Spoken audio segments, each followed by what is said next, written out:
Howdy, everybody. Welcome to the elevator redo video. So I'm going to have two elevator redo videos for the laser cut parts.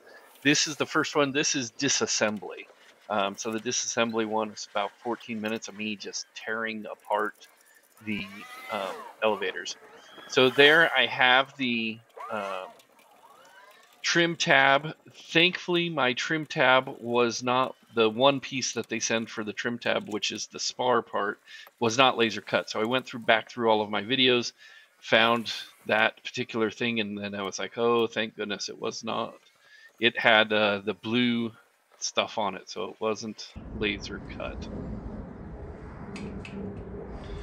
Okay, so I have some of my Craftsman little pliers, but I don't know if you can see that. I ground down the back side of them so it's flat, and it works really, really well for pop rivets. And I learned that lesson on the rudder. So the pop rivets, when you clip the back of them with these really close, and then the fronts, you just kind of grab them if you're pretty good, and then you can just kind of twist and they come right out just like that, see? So I did this on my good Craftsman ones, figuring I could just buy some new Craftsman ones. If I were to do it again though, I would get the bigger pair of dikes, the ones that are bigger instead of the smaller ones, just because you do have to put a lot of pressure on it, and that extra leverage would help out a little bit. But just helpful tip, and they come out pretty easy. So that is pretty easy to get pop rivets out with your dikes. If they're ground and they're nice and flat, you can get right next to the sheet that they're in, and you can pop them off pretty easy. I will say though, the rivets that you've bucked or you squeezed, first of all, it won't cut those. I mean, they're much harder and much thicker, but you can use it once you've drilled out like the top head of the bucked or squeezed rivet. Pulling it out with those pliers is really easy. So they do serve a couple of different purposes, and it's really nice. So I highly recommend getting yourself an extra pair of dikes, grind down the back side of it so it's nice and flat. And the cutting edge is like right at the back, so you get a nice smooth edge there. And so this is me tearing into the front edge. So what I did is I basically just cut the part that you bend over there, and then it gives you room basically once you have that area open to drill out the rivets that you need to get the horn. The two horn pieces off of each of the elevators. And then I do the same thing. You'll see me do this pretty soon here to get the nut plate and the reinforcement plate that are on the elevators that you use to put the bolts in for attaching it to the horizontal stabilizer. But while I'm doing that, I was going to tell you a joke, maybe two. So what do you call a happy cowboy? A jolly rancher.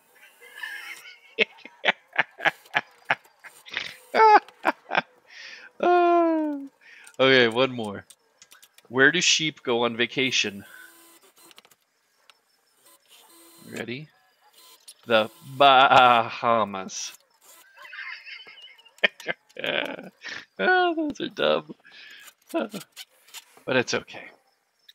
So what you'll see me do here is pull out the piano hinge that actually attaches the trim tab to the elevator.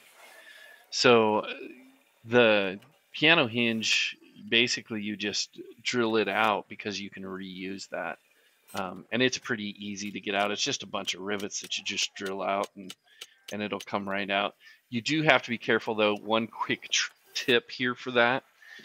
When you drill out the very end of it, if you're not careful, the it'll bend pretty easy. So you don't want to drill through the skin and then put all of that pressure just on the piano hinge, because it will bend down because it's still attached with all of the other rivets.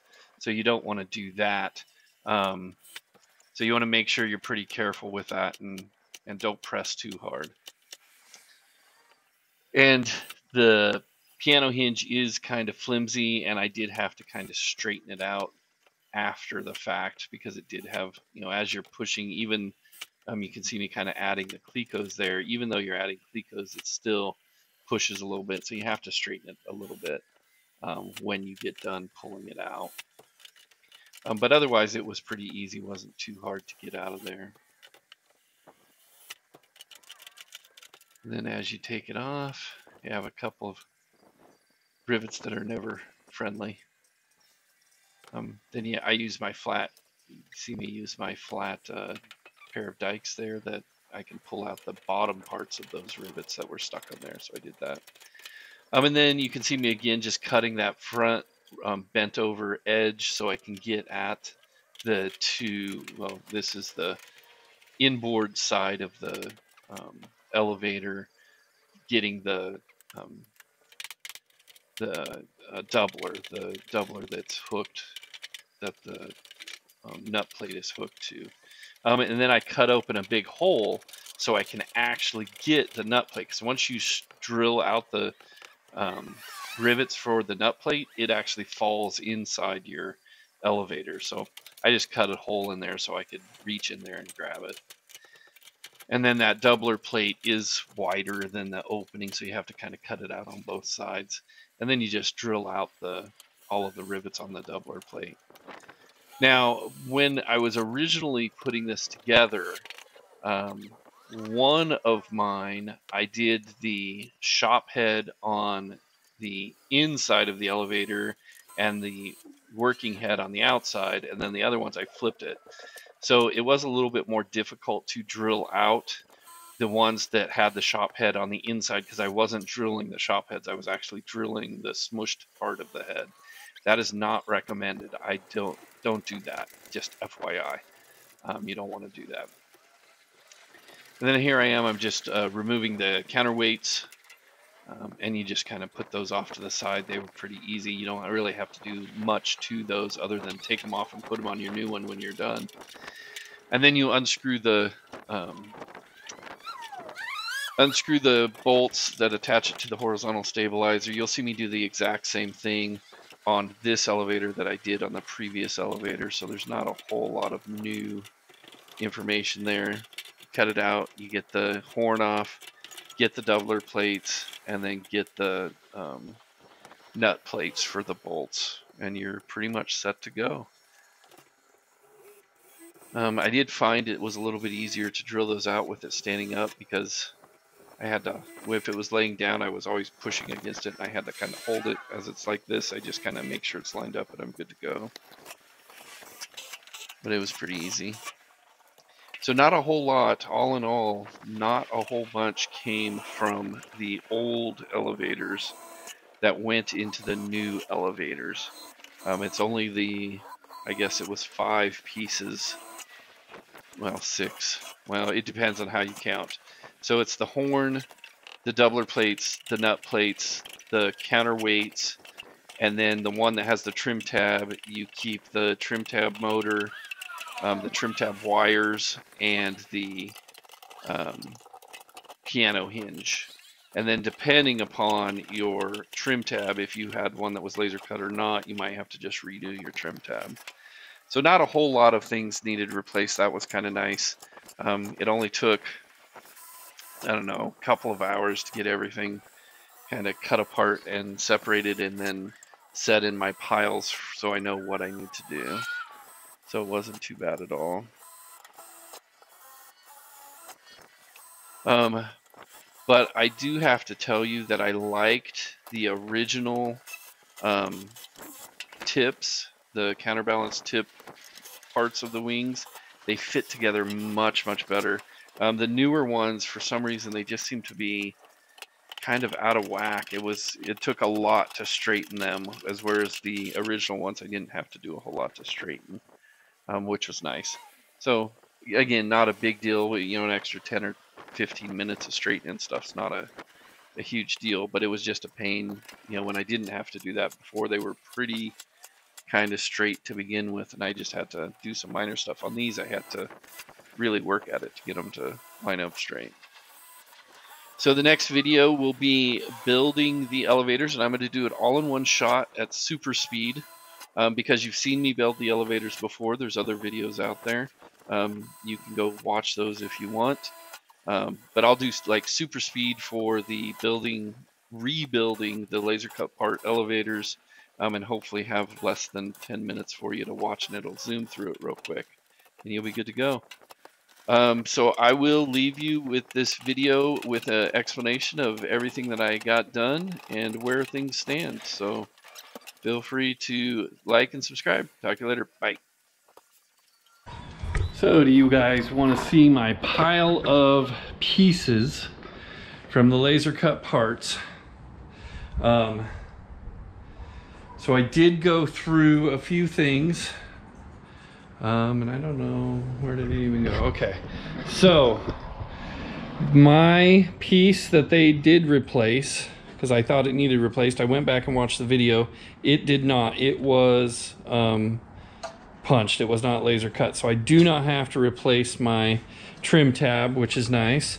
I got all of the pieces I need off of. I'm gonna have to cut this piece out and then redo that piece, which upsets me, but that's okay. I got all of the other pieces out that I need out. There's all of the elevators, vertical stabilizer, and I don't know if you noticed, but I did finish that off, and it looks really good, really good. So vertical stabilizer and rudder are completely done. So that's cool. Horizontal stabilizer didn't have anything that needed replaced. The aft fuselage did have, so the top piece, the one I got was punched. It wasn't laser cut, so I don't need this guy. These ones and this one, this bulkhead and this bulkhead were punched. They were not laser cut, so I didn't need those. Although this one or the one on the inside, one of them was laser cut, but I am not going to replace it. I honestly don't think it's needed. And it's very easy to inspect those, so I'll inspect them once a year or whatever and let it go. If I do find anything, I have the replacement parts, so I can do that if I need to. But it's this guy right here, and in all honesty, I can check him every flight, so it's not a big deal. And after the engineering thing came out, I'm not going to notice it on this guy anyway. I'm going to notice it on the skin before I notice it anywhere. So I figured not going to mess with it, because nothing will ever probably happen, and it wasn't on the must be replaced list, so I'm not going to replace it, even though I do have the parts and I could replace it. I'm not sure. And there's my wife. Say hi, baby. Right here, we'll get a close up. Really don't need that. Yeah, we'll get a close up right there. Say hi. Hello. Okay. She wants to talk to me and not be on video.